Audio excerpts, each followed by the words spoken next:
अस्सलामुअलैकुम वरहमतुल्लाहि वबरकातुहू।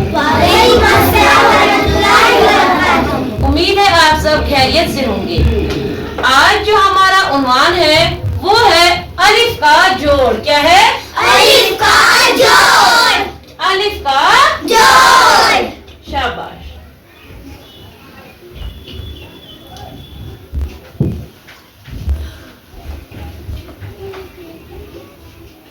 अलिफ का जोड़ मतलब अलिफ को मिलाने का तरीका। कि ये अलिफ जो है इसको हम किस तरह से मिला सकते हैं। पहले हमें इस बात की मालूमियत होनी चाहिए कि जिस तरह से अंग्रेजी में वॉवेल्स होते हैं, कितने वॉवेल्स होते हैं? Very good. क्या क्या है? तो क्या इसी तरह से उर्दू में वॉवेल्स है? तो उनका नाम क्या है? मुसव्वत है। क्या है? Very good. जो वॉवेल्स है उर्दू के उनको बोलते हैं मुसव्वतें। और ये मुसव्वतें कितनी है? चार मुसव्वतें। Very good. क्या क्या है?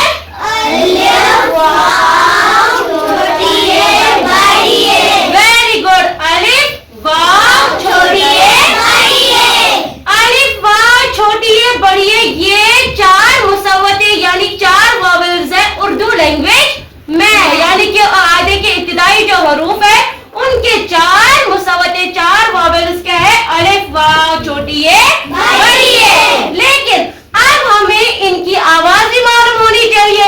अलिफ की आवाज क्या है? वाव की आवाज क्या है? या छोटी या की आवाज क्या है? और बड़ी या की आवाज क्या है? अगर हम बुनियादी तौर पर देखेंगे जो ये अलिफ है इसकी बुनियादी आवाज जो है वो है आ। क्या है? आ। लेकिन जब ये अलिफ किसी दूसरे लफ्ज के साथ मिलता है तो इसकी आवाज बनती है आ। अलिफ मद आ। इसी तरह से वाव में किसकी आवाज है? ओ की। छोटी या में किसकी आवाज है? ई की। और बड़ी या में ए की। Very good. यानी कि अलिफ में अ की आवाज और आ की आवाज है, वाव में ओ की आवाज है, या में ई की आवाज है और बड़ी या में जो है उसमें ए की आवाज है।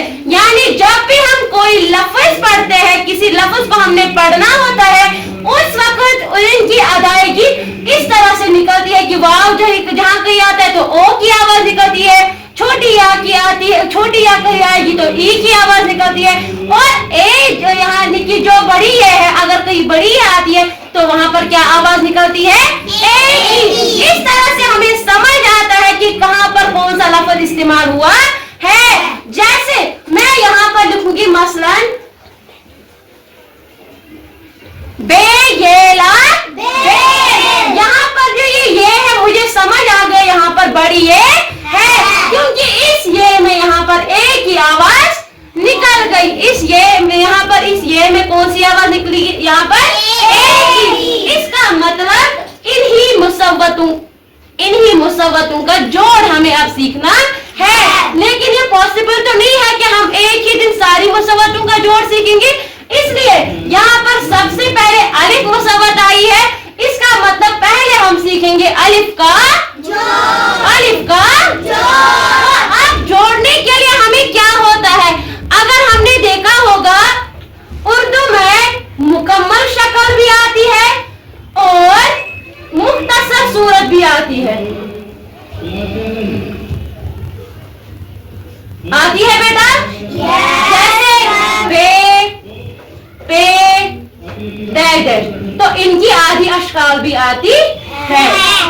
तो जब हमें मिलाना होता है, जब इनको हमें कंबाइन करना होता है उस वक्त हमें मुकम्मल सूरत को नहीं लेते हैं, उस वक्त हम मुख्तसर सूरत को लेते। अब है मुकम्मल सूरत और मुख्तसर सूरत। मुकम्मल यानी कि जब हम लफ्ज को पूरा लिखते हैं और मुख्तसर यानी कि जब हम उसको छोटा कर देते हैं, आधा लिख देते हैं। तो जब भी हमें मिलाना होता है उर्दू में, जब भी हमें कोई लफ्ज लिखना होगा और वो भी मिलाकर लिखना होता है उस वक्त हम क्या करते हैं? हम मुख्तसर सूरत को इस्तेमाल करते हैं। इसी तरीके से अब अगर मुझे इस अलिफ को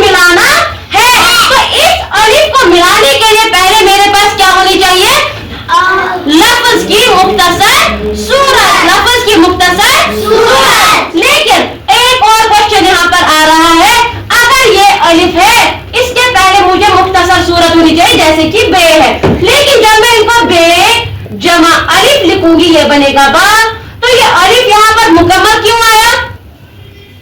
क्योंकि अलिफ जो है ये आखिरी लफ्ज है और आखिरी लफ्ज उर्दू में हमेशा मुकम्मल सूरत में ही लिखा जाता है। और दूसरी वजह यहाँ पर है, अलिफ जो है वो शरारती अल्फाज में से है, शरारती खानदान में से है। और जो जब भी लफ्ज में शरारती लफ्ज आ जाता है, जब भी किसी हरफ में शरारती लफ्ज आता है तो वो मुकम्मल सूरत में लिखा जाता है।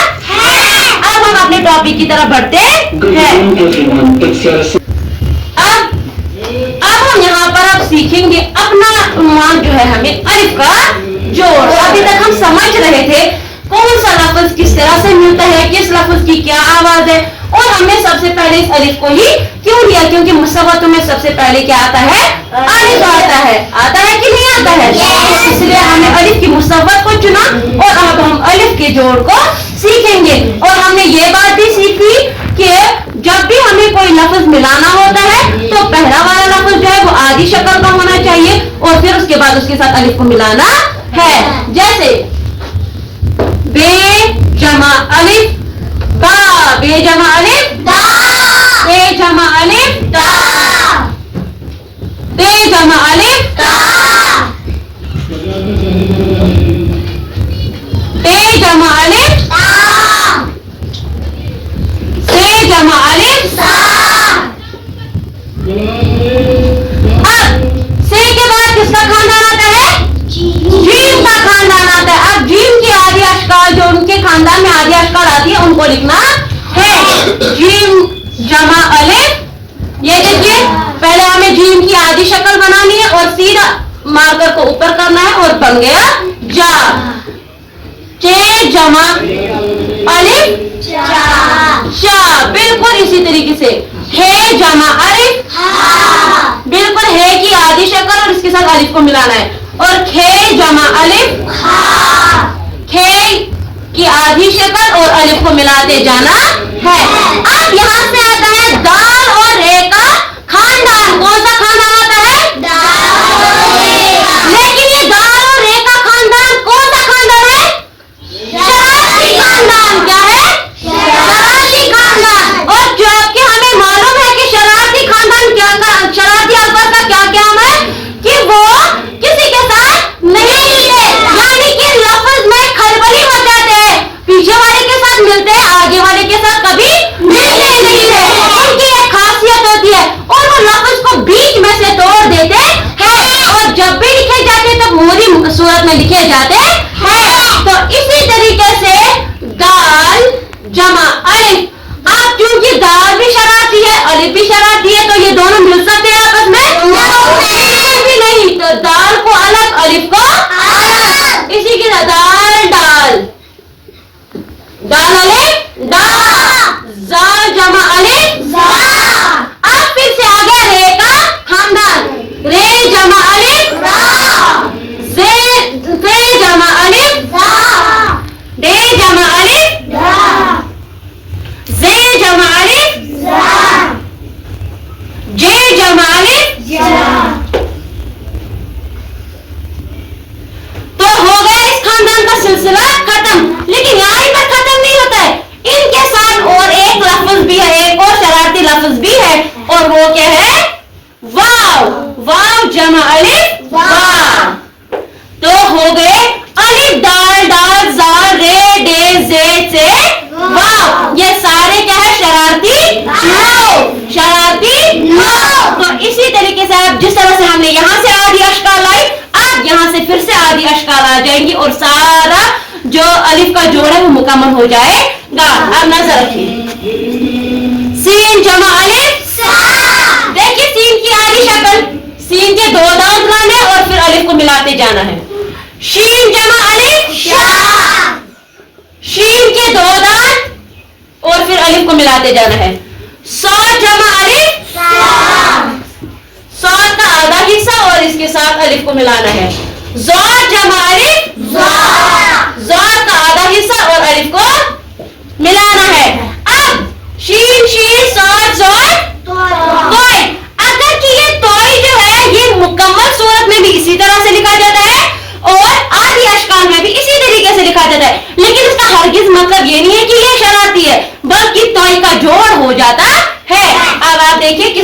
तोय अलिफ ता।